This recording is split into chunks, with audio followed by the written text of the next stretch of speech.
Okay. So, all right, so we're going to get started here.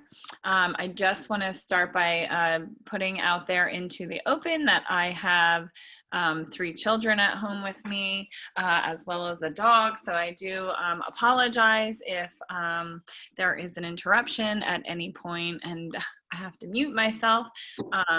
So I just wanted to introduce that possibility up front. I'm sure many of you can also relate. What I'd like to go over today is getting started with Google Docs, slides, and as I said, hopefully forms, if I feel everyone is still with me and feel that we can move on to Google Forms. Before I get started, you're all muted. You can feel free to unmute yourself or click on the raised hand icon. You can, if you need to ask a question or you need me to repeat something, I'm more than happy to do that. You can wish to be seen if you'd like. So you can either start your video or unstart it. Stop your video, I guess I should say. Many of you are already behind a closed video, which is fine. I will be in a moment as well. And then if you can't hear me, here's some troubleshooting items, and please use the chat to ask any questions, share any comments. If you find that if you're not comfortable unmuting yourself. Okay, as I said before, my name is Kelly Tremba and I am with the Curriculum Instruction Ed Tech Department at our IU 21. So what I'm hoping to do today is I'm hoping to give you a brief tour, just kind of like a getting started tour of Google Docs, Google Slides, as well as, and hopefully Google Forms. Mostly, I'd like to show you Google Docs, and when I show you these things, I would like to show you some best practices, thinking about what I use them for most. I run the networking groups at the IU, which means content area teachers come and we meet together and we share, we collaborate. There's a lot of resource sharing going on, so I get to hear a lot about what others are doing in their classrooms. And then, of course, that was prior to the school closures and being home. So while you are home, I'd like to, just share with you some ways that you can be collaborative with your students and allow your students to be collaborative with one another. I'm going to keep it pretty simple because I don't know everyone's level of expertise. However, I'm going to assume that since you're on this session and perhaps not already using Google Docs and Google Slides, that it's probably all new for you. Okay, so we're going to start with Google Docs, and then we'll move into, as I said, slides and then forms. So the first thing that I want to share with you, and I'm going to go away from this screen and go live just to Google in general. And I'm going to make sure I'm on my drive. So when you are in Google Drive, just to give you a little bit of a tour for, perhaps some of you who are not regular Google users, it is always going to open up and default to My Drive. You can see here, it is going to have a couple of the most recent items that you looked at for quick access. Down here, I happen to be pretty good at keeping my Google Drive organized. I share a room with Dee. She would laugh if I said that I was organized at work, but my Google Drive is fairly organized. So you can see these are all of my folders, and then it is followed by files. So these are some things that I don't really want to put in a file for fear that I might forget where they are or that I just have not gotten a chance to file yet. So there are some things down there as well. Within Google Drive, you can have shared drives. So for example, your school districts may have set up shared drives. This is not something that you can set up, but shared drives are, it might be a school-wide drive. This is the drive that I share with my team at the IU. I did not set it up. It has to be set up for me. And also I need to be invited into the drive. So I'm not going to spend too much time there because you all may not be in that situation. Okay, so I just want to just take a moment because I got a chat, and this is not a next step session for Google Slides, Forms, and Classroom. So I do apologize if anyone was under that impression, and feel free to drop off. I will not even notice because I don't have the participants up right now. Can I interrupt for a second, Kelly? Go ahead. Did you just get that in chat? Yes. Okay, I did not get that. So if you're sending something to the chat, please make sure that it gets sent to everyone so that I can man the chat for Kelly while she's going through all of these things for you. Or if it's a message like that, you can send it to Deanne privately, and she can. Yes, you can send it to me privately, and I'm up at the top next to Kelly's name by co-host. I'm the co-host, or send it to everyone. And the next steps, there are a couple recorded ones of that, just so people are aware if you're interested in that. Okay, and perhaps at the end we can point out where those are, if anyone is interested. Okay, so I'm going to continue. So just moving down this left-hand side, the shared with me, this is where any documents or slides or forms or anything in Google that has been shared with you.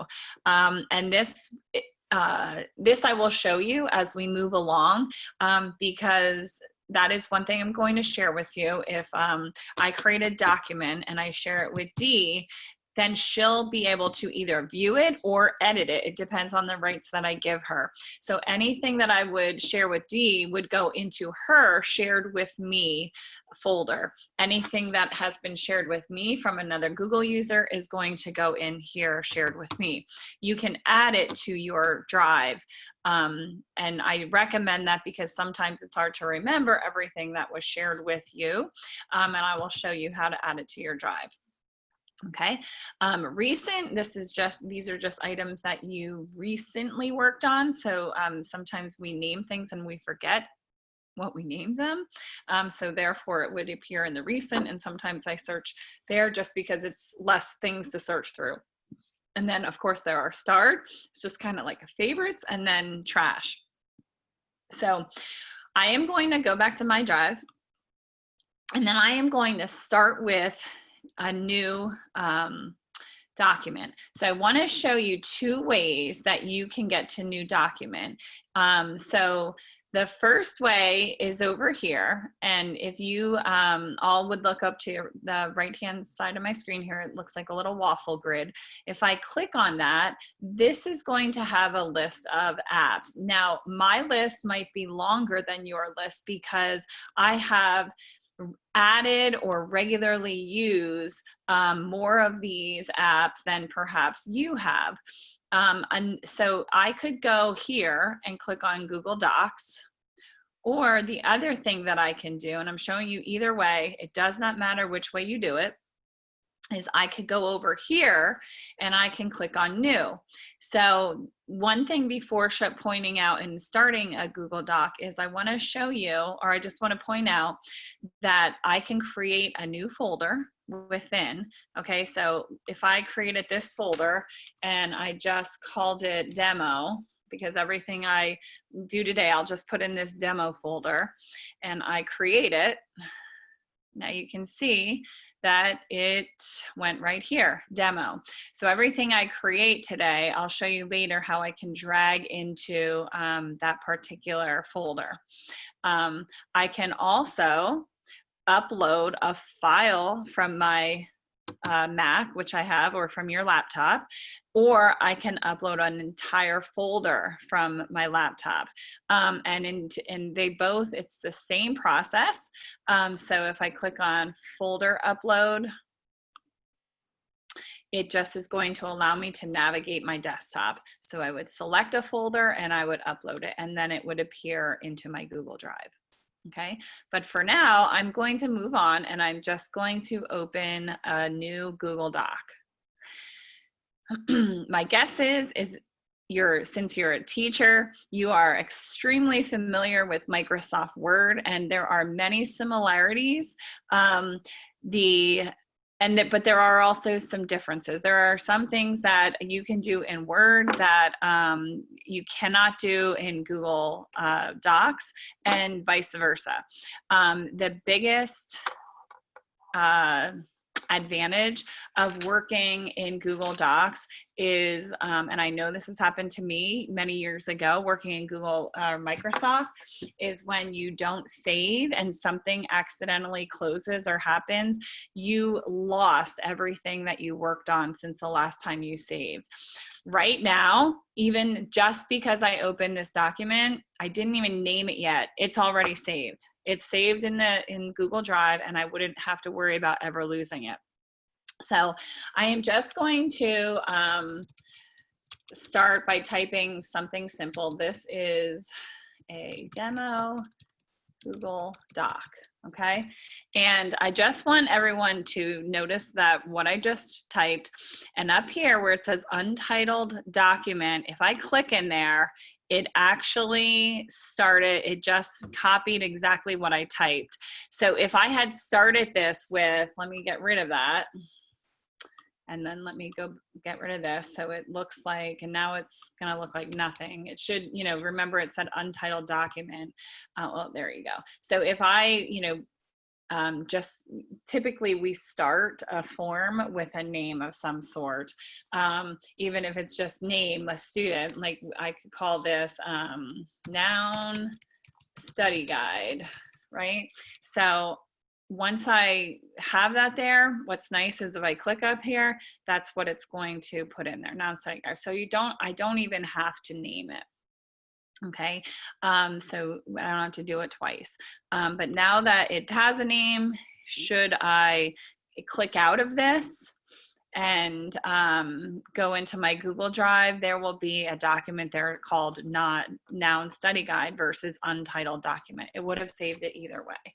Okay, so just a couple of things that I want to show you in Google Drive. And, like I said, there's so many similarities to Microsoft Word, but some of the things are in different places. So for example, and I should have printed out the Microsoft Word tools at the top, but I know like some things that I use most often is page setup. Like if I want to go to page setup, it's not under file with Microsoft Word. So some of the things you just have to kind of hover over and get used to where they are. There's obviously a lot of tools. This is just something, like I said, that you'll have to play with. But if I wanted to change the page setup, a lot of times I don't want things in portrait, I want them in landscape, or I want to change the margins, I can change them here. Okay. I talked before about enabling collaboration with others. And a lot of times, and I'll get to how you can share this with an entire class, but in order to do that and have some collaboration, one thing that you want to make sure that you do is just have a little bit of foresight. And I'll give you an example. So let's just say that I wanted all my kids to answer a question. And now we're not talking about nouns anymore, but we're here is an opinion question that I would like answered. So we're reading a novel, or we're studying a science concept, and I want to enable my all of my class to not only write an answer, but to also be able to see what other students would answer. So I could insert a table, and I'm just going to put here just 10 spots, right? So I could insert this table. And now if all of my students were going to go on, let's, say I had 10 students, if all 10 of my students are going to go on at exactly the same time, most likely they're all going to go and click on the first box. So you're going to see if that would happen, there'd be a lot of different colored cursors involved, and everybody would probably be typing on top of each other. So just a little hint in order to do something like that. And this is going to go, I'm going to make this suggestion when we get to Google Slides as well, in order for students to collaborate. Many teachers have their students numbered, alphabetically. They each have a number, so they handed a number, not a name. So you could, do anything. You could create their own space. So for example, if I, had my students numbered, I could simply go in here and number them and say, pick the number, your name number that you have. So for example, if I'm number 6 in the class, I would put my answer over here. And then I would start typing. So that is sorry, I typed in the wrong one. So that really is, kind of the shortcut for making this more structured and more organized. So now I'm number 6, so this is where I type my answer. Okay, that's just kind of like a best practice that I would share with you. Another great use for Google Docs is if you are a teacher who wants to give some feedback in terms of writing, you could have a student turn in a writing sample, and then you can comment back. You can add a comment. This is not something I do often.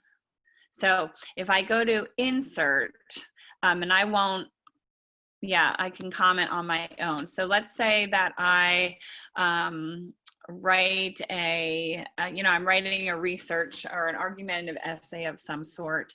And in going through and revising it myself, I see a couple of things that I want to change. However, I don't have the time to do that right now. So when I highlight a word and I go up to insert and comment, I can write a little comment to myself, change this later, and then comment. And then the comment will be there. So anytime I click on something that is highlighted, I'll be able to see my comment. So this is useful when a student turns something into you with Google. You can highlight whatever it is you want to comment on, and you can go up to insert and then comment. Now, you can teach your students to do this themselves, but once they go in and change this, as you can see over here, there is a button that says resolve, and once I resolve that, it goes away. And so, you can, while the comments are there, you can make them go away, just kind of like crossing off something on a to-do list. So let me just pause a moment, see if there are any questions before moving on. There's nothing in the chat, Kelly. Okay, good. Okay. So a couple other things that I just want to share with you. I know a lot of times with, and I'm just trying to think of like the important things to get you started. So if there's anything that you want to know how to do within Google Docs other than sharing, which I'm going to show you in just a moment, please make any requests, because I kind of am just going upon requests here and trying to just show you the basics. One other thing that I'm sure that many of you use often is little images, or you just want to put some illustrations in. in, especially if you're, you know, teaching exceptional students and you want some graphics. So what's really nice about Google Docs is it checks Google for the images. So if I went up here to insert, you can see that there's a lot of different things that you can insert. I showed you how to insert a table. I'll go back to some of the other things that you can do here because shapes, adding shapes are nice too. So if I go up here to images, if I want to insert an image, you can see that I can either insert from my drive. If I already have some things there, I can insert from Google Photos. So if you upload photos to Google Photos, you can insert it here. I can insert something by a URL. So if I've already searched it ahead of time and I have the URL for it, which is kind of uncommon with an image, I can insert something from my camera. But what you're probably going to use most of us don't house a lot of images on our computer. If you do, then that is where you would, you know, if you clicked on that, it would again allow you to navigate, and it would only, so for example, you know, I'll just upload something that my daughter did recently, which I took a picture of. I'm sure you've seen this before, you know, chalk art. So that is me pulling an image from my own computer. But I can go to image, insert image, and search the web. And over here on the right hand side, you'll see that now I'm searching Google Images. So I'm gonna just share with you like some tricks here that for narrowing down. So if I wanted to do like an apple, if I just wanted to search an apple, you'll see that a lot of times it will give me like a real apple, or you know, these are also some graphics. Okay, so if I wanted to insert any one of these, I can either double click and it will add. Obviously it adds pretty big. So the way to resize that is to click on the actual image. So before there was nothing there, I couldn't do anything with it. But if I click on the actual image and then I make it smaller by dragging it down, I can do that. Another thing I can do is I can right click on it and I can crop the image. So let's just say I wanted to make it, you know, a little bit smaller on one side because I want it writing on this other side, and you know, maybe here too. So I know I'm making an imperfect square there, but I just wanted to show you a way that you can crop a picture. Okay, so if I go back to insert an image and again search the web, you'll see that my apple is still there. You can also add several at the same time. So if I wanted to add this apple, you can see down here it says one selected. I wanted to add that apple and I wanted to add that apple. And then I click insert. So the way I did it before, I only wanted one. So I just double clicked on it. But now I have three, so I want to insert. And it'll take a moment, but they will all come in. And you'll notice they usually come in pretty big. So you typically always have to resize them. Go ahead.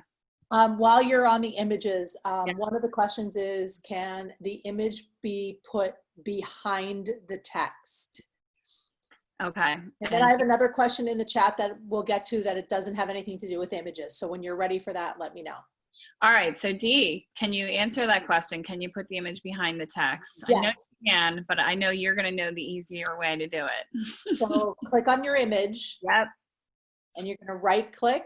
Let me just make it a little smaller so it's all on the screen. Okay, so I'm going to right click. Yep, and then there's image options. I believe that's where it is. Okay, so they're down here. Text wrapping.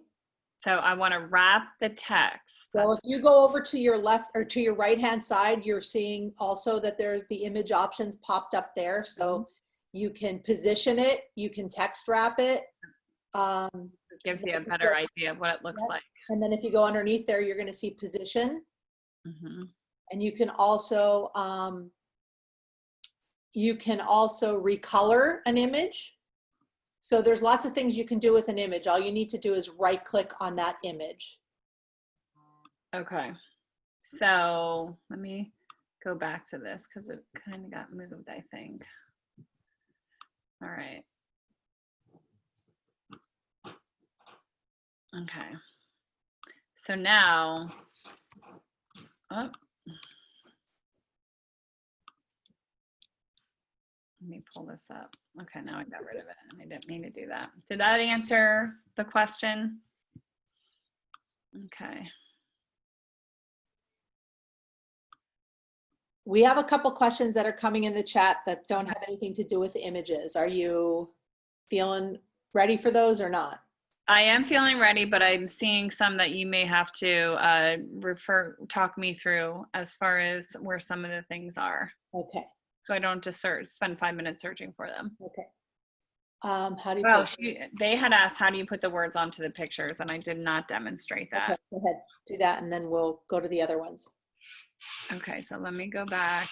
This would be a good one to write in. Insert.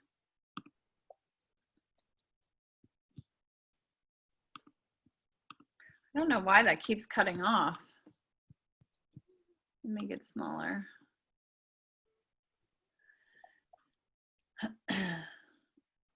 Okay, so if I wanted to type,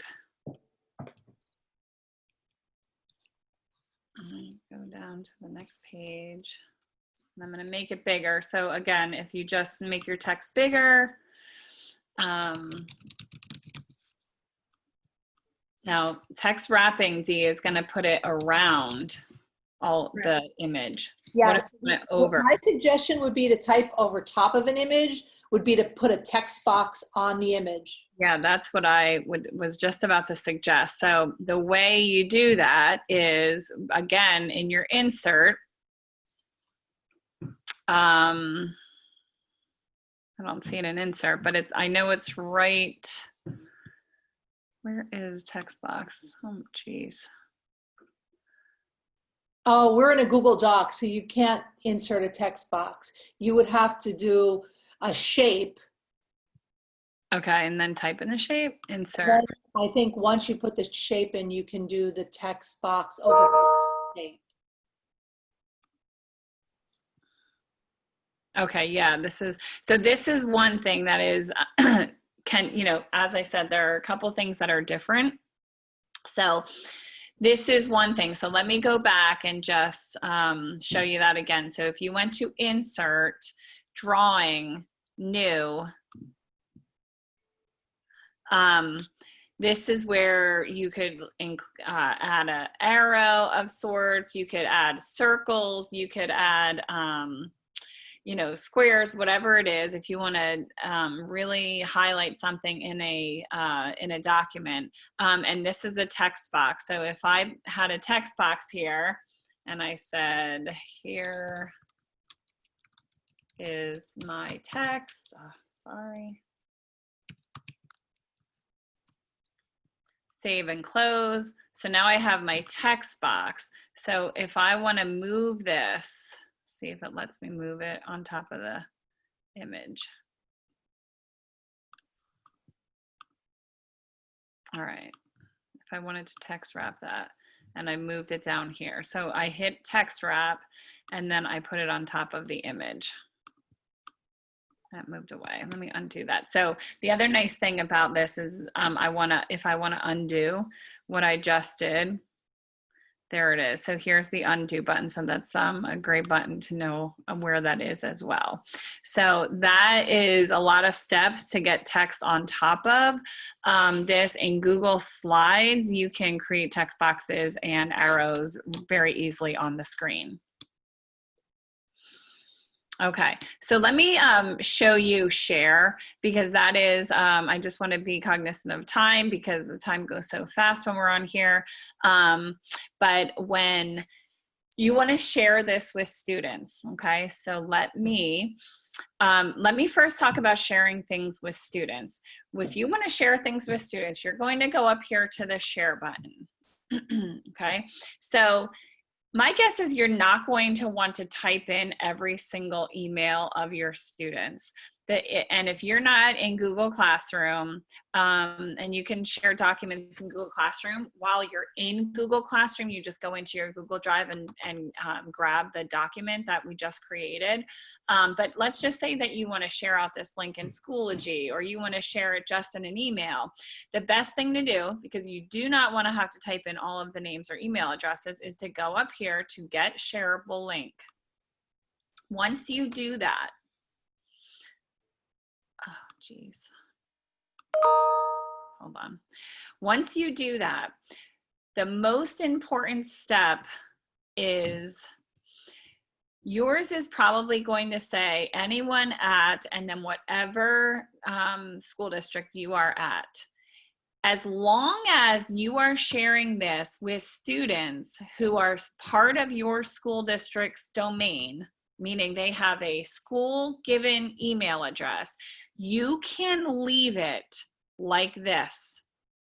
However, if you want to share with parents or you want to share with others, you are going to want to click on this More button, and you're going to click on anyone with the link. If you don't do that and you're sending out a Google Doc to parents, and the same goes with Google Form slides, everything that you share in Google. If you don't do this, anyone with the link, then only people who are within your school's domain are going to be able to open that document. Okay? So let me just cancel that a moment, because I want to also show you something else. So if you are only sharing this with students, you still are going to have to click here, because you'll notice that it right here, it's the beginning of Can View. If you want to share this with students for viewing only, then you're going to copy this link and then you will send that link out to them. If you want them to be able to edit, then you are going to click here that they can edit it. But know that when you send a document out to edit, that means all of the kids are editing at the same time, and they can be contributing at the same time. If you want to share let's say a worksheet with students, okay, so let's pretend this is a worksheet, and I want to share it with each student. I'm going to go back to Can View, and then I am going to copy the link, and then I'm going to click Done. Now, if I end up sharing this out with students, they'll get an email, or that, if you share it by name, they'll get an email. However, if you are going to send them the link, then when they pull it up, it will be this document. However, since you didn't give them editing rights, up here there will be a box that says View Only. And what you should encourage your students to do is make their own copy so that they can type on it. So let's just say this was a worksheet like this that had blank spaces. If they went up here and did File and Make a Copy, and let's just say I named this, you told them to name it Kelly Tremba. And okay, so now you'll notice that the one that I made a copy of is exactly the same. And before, they were unable to type in the other one because it was view only, but now since this is their own document, they can, easily type in it. So they can type away. So that would be a way to, of course, we don't have the ability to copy worksheets anymore and distribute them, but that would be a way for them to. And, you could always have them have the directions at the top of any worksheet that says, click on File, Make a Copy. Okay. When you make copies, it turns into a template.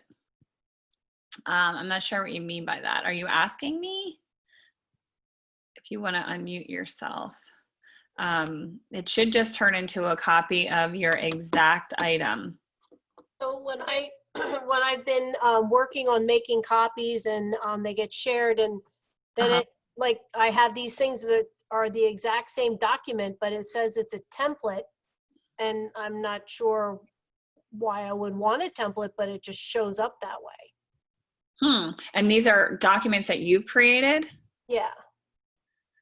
And then you've made a copy and it says template on it? Well, I put them into my Google Classroom and then it comes back and then it's all of a sudden there's a template there and I have no idea how that happened. Huh. I have a lot of them. Are you encouraging your students to make a copy? The copy's already made in Google Classroom. Okay. Dee, do you know anything about that? No, Dee, I don't know why it's coming back that it's a template. So when you make your original, when you do your original and you share it in Google Classroom, you choose the option to make a copy for each student, right? And then they return it to you. So they do their assignment, whatever that might be, and they return it to you. When they return it to you, is that where it's saying it's a template, or is your original saying it's the template? My original's saying it's a template. Yeah, I'm not really sure, but you I wanna, mean, it should be all right. It shouldn't matter because your original is your original. You're not editing your, you're not doing anything to that unless you're editing it to improve it or change it or whatever. So, but I don't know why it's changing that on you. yeah, I'm not sure. And if you want to reach out, Michelle, you can send me an email and perhaps I can Google that for you and get back to you. And at the end, I'll share my email. So I'm happy to do that for you. Try to troubleshoot that for you. Okay. That was lovely, So, right? just for the sake of time, I'm going to move on to Google Slides. And again, just going to keep it real simple. A lot of things that I just showed you are going to be the same in Google Slides. And as I anticipated, we're going to run out of time for Google Forms, but I left that for last because I actually have a recording of Google Forms and a slide deck that I'm going to share with you because I've previously done an hour on just Google Forms. Okay, so I am just going to close out of these tabs. And as I said before, they will save into my drive. So if I go into recent, and I'm in the basement, and sometimes when I am in the basement, things move slowly. You'll notice that these are, the two documents that I was just working on. So they have now moved into recent. I just want to share with you if I go to my drive again. And so that one was called Kelly Tremba, and this one was Noun Study Guide. I just want to show you, because I said I would demonstrate it. They've gone down to the bottom. They typically go all the way to the bottom. Anything new, actually they do, but they also get alphabetized. So if I want to move this into that folder that I created, I can click on Move To, and it is in my drive. So I have a demo folder, if you recall, that I made. So I click on Demo Folder and I can move it there. I can also drag it.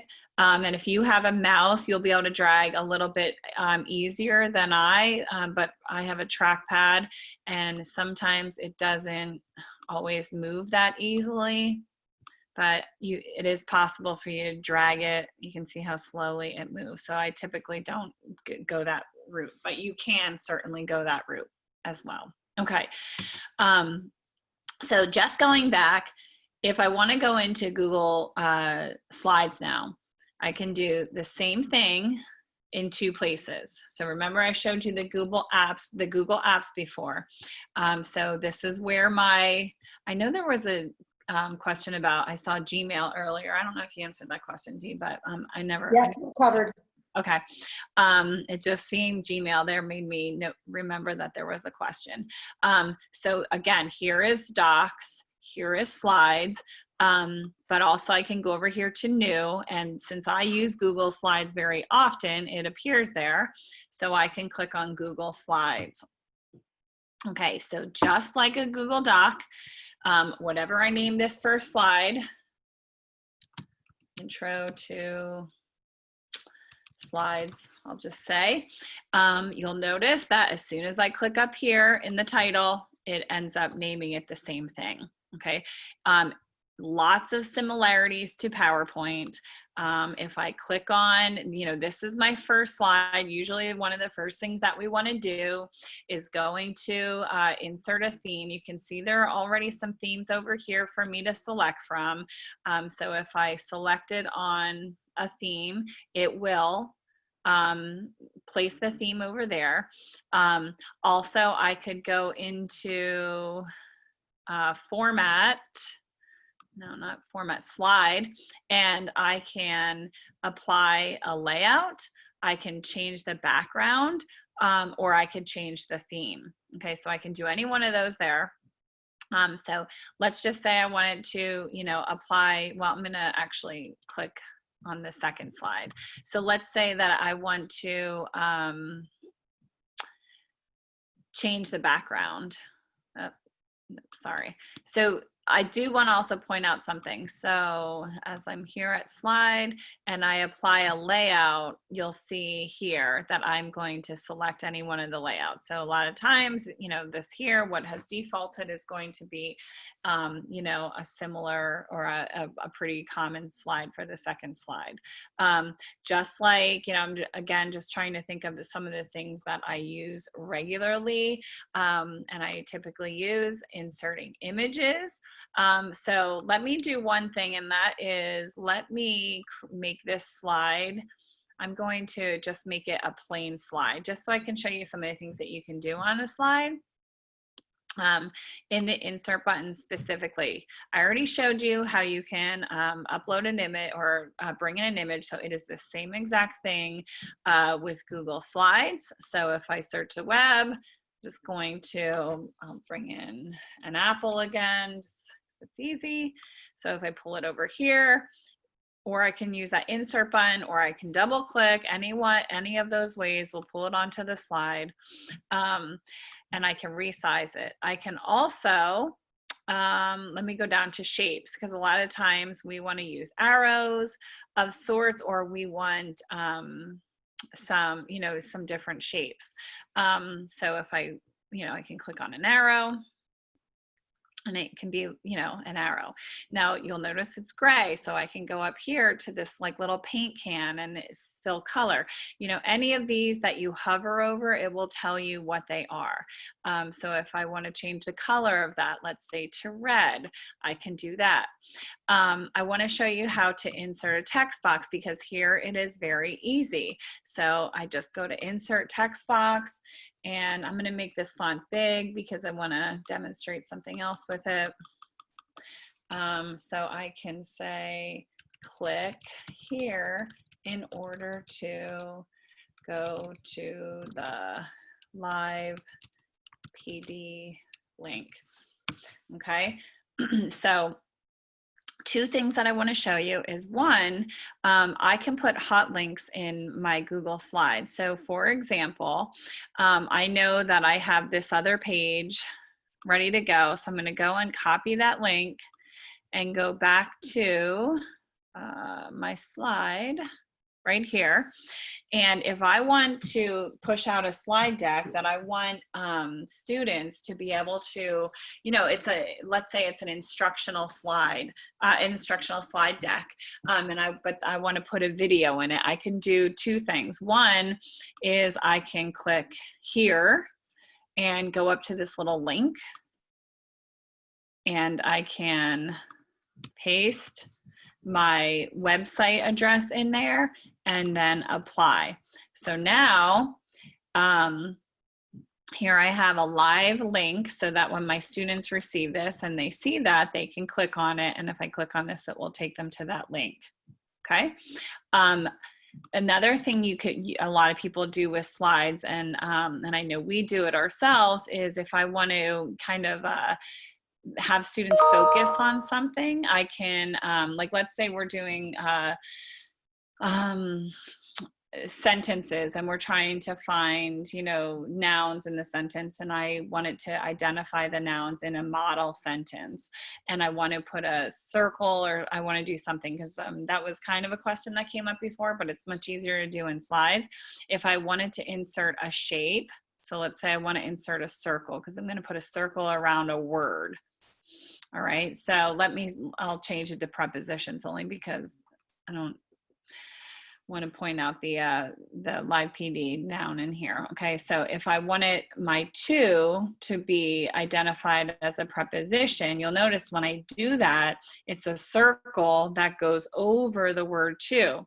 So the way I can fix that is if I go up to my little paint can, and I'm not going to pick any color, I'm going to pick transparent. And now you'll see it circled. But let's say you want to make the circle a little bit more noticeable. So now I'm going to go to the next button next to the fill color and click border color. And this one I'm going to make red. Ooh, but that's not thick enough. So I want to make it a little bit thicker to stand out more. So I go to the next button, which is called border weight, and I just make it a little bit thicker. And now I have a circle. That circle I can move around. Okay, so I can move it over to the other two. I can copy and paste it so that I don't have to make it again and take it back over to the other two. Okay.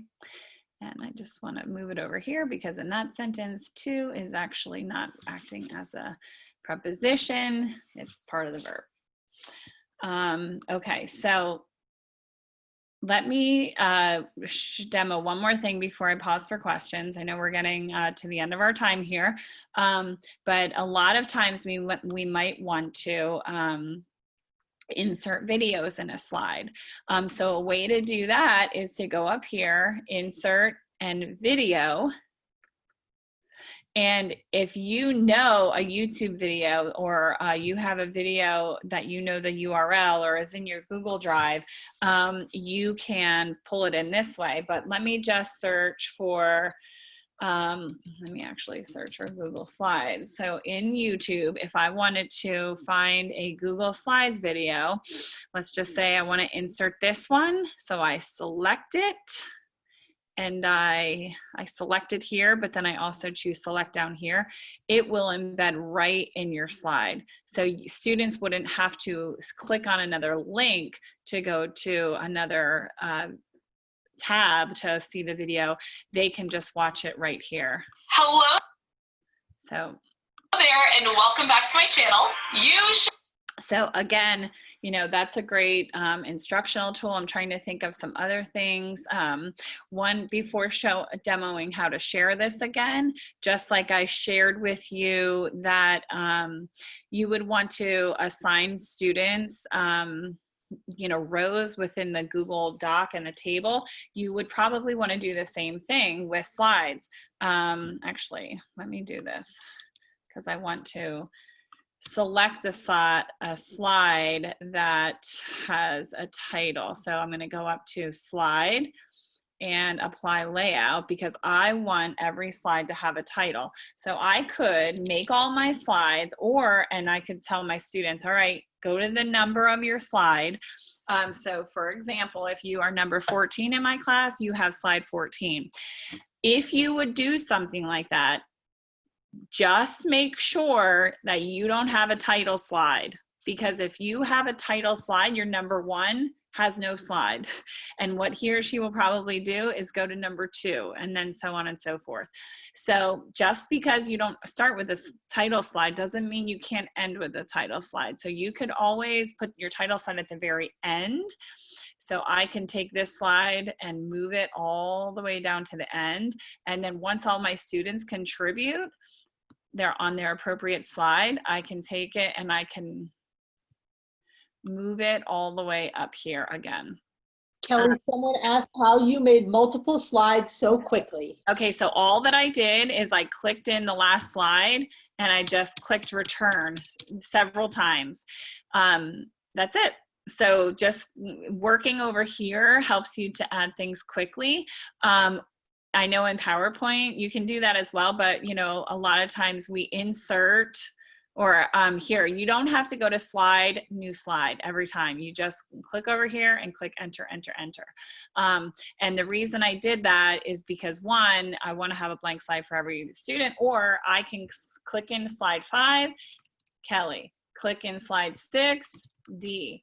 Click in slide 7, Joe. So now I have identified the slides. That doesn't mean they can't go there and get rid of that, but that just identifies each student to a slide. Okay, it's kind of like giving out a piece of paper. So now they have their own slides. One other thing that I want to show you, because I do use very frequently, because so many times we create a slide, we make the font exactly what we want it to be. We don't want to have to redo it again. I actually work over here much more than I work up here with my tool headings. So for example, if I wanted to make this exact slide, but just change my text, I would right click. And what I would do is I would duplicate my slide. So if I click on duplicate, it made the exact slide, but now maybe I want to change my text. This is another sentence. And then I can just move my, I'll move that one out. I could delete it. So that is another great thing to do. If I want to duplicate another slide, here I have it, but if I want it here, I just move it down. Okay, so you can move these slides all around over here on the left-hand side. So as I said, I probably work over here more than I do here. Just like PowerPoint, you have your opportunity to put some slide notes in the bottom. And just like Google Docs, you can go up here to share. Again, you're not going to want to email this to everyone, so you do shareable link. Again, most important thing. This is important with Google Forms as well. Anything in Google, if you are not sharing within your school's domain, so when you click on that share button, it will most likely say anyone at Allentown School District, anyone at Lehighton School District, anyone at Palmerston School District with the link. You have to change that. Either if you don't want them to just view and you want them to edit, or if this is something that you're sending out to parents, you're going to want to do anyone with the link can view. Sorry, can view, can edit, can comment. Okay. All right, let me pause for questions. I really, truly hope I didn't go too fast. I know sometimes I do, but we always have this hour lingering over our heads. I do apologize that I did not get to Google Forms at all, but rest assured that I do have a Google Forms recording, and I can share that with you. If you want to experience what a Google form looks like, let me just grab this link for you, just so you can see what it looks like, So if you create a Google form, you know, a lot of times we like to experience the form first. Oops, sorry. There's a question. Yep. How do you give them the link so they can share? So who can share? Leslie, do you want to open your mic and ask that question?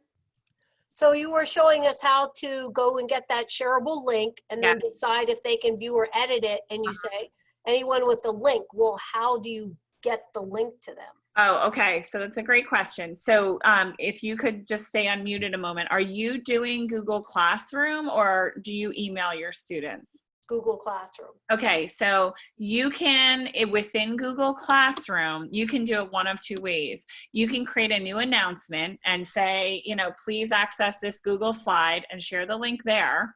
Or when you're in Google Classroom, let me just put that on in the chat quick. Let me go to my Google Classroom. I have not been there in a long time. So when you're in, I don't even know where it is. There it is. When you're in Google Classroom, and that's Dee's class. This is, you're invited to teach this class. I need to go to this one because this is one that I created. Okay, so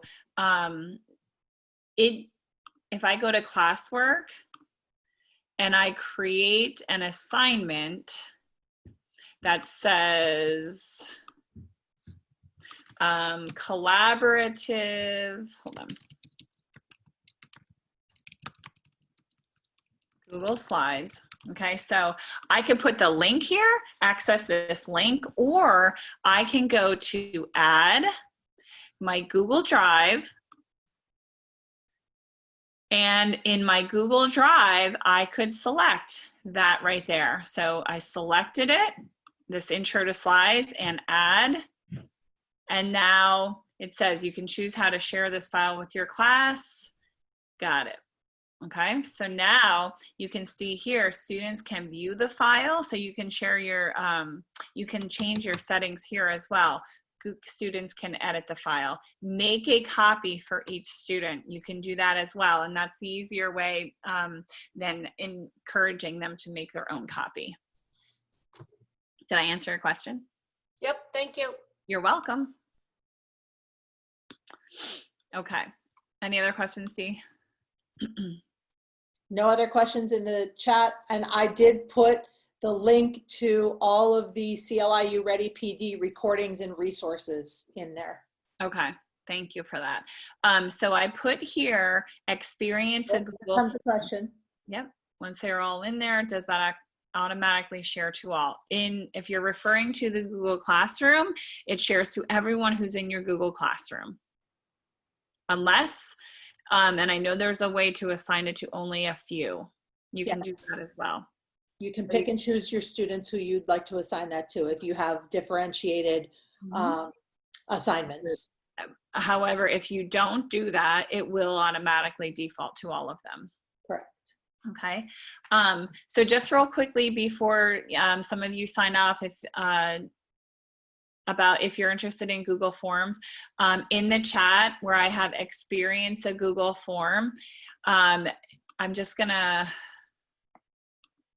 going to open that and show you what that looks like real quickly, just so you can see.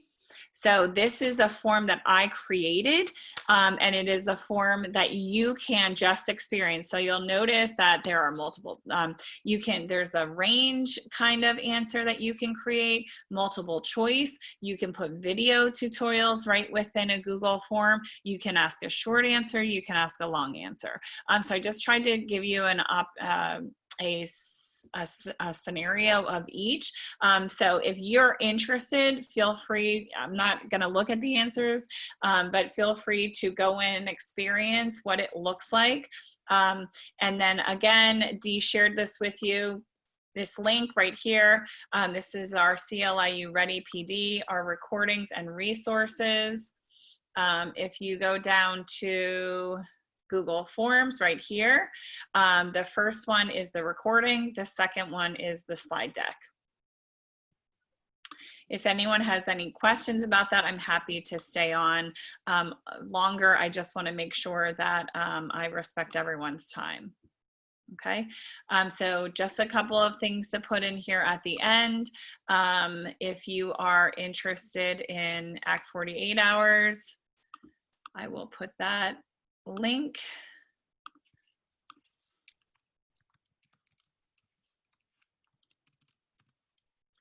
Okay, so ACT 48 credit, the link is there. If you are interested in, you have any questions and you want to email, certainly please feel free to do that. My email is also on the screen. And with that, I am going to, oops. Sorry, I didn't mean to stop sharing. I meant to say with that, I'm going to end the recording.